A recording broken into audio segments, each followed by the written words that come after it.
Regret that you killed Trayvon Martin? It's a simple question, but one George Zimmerman can't seem to answer.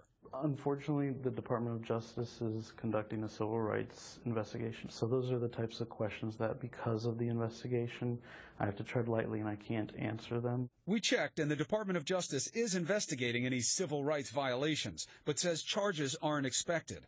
Still, Zimmerman's reluctance seems to be about more than legalities. Do you regret that night? Do you have regrets about it? Certainly, I think about that night, and I think my life would be tremendously easier if I had stayed home.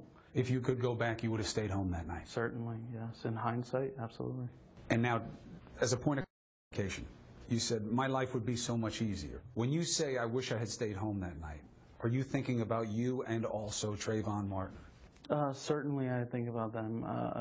I think about my family, all the families that have been put in any type of dangerous situation. So yes, I think about everybody involved. But safe to say, if you could change how that night came out, you would both be alive today? I think that's just a different way of rephrasing it. If you could go back and do it again, you had said you would have stayed home that night. I would stay home. So that both of you would still be alive today?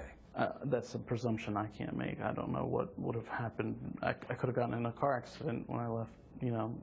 So you wouldn't have wound up killing Trayvon Martin if you had your way? He probably wouldn't have ended up attacking me either if I would have stayed home. I know.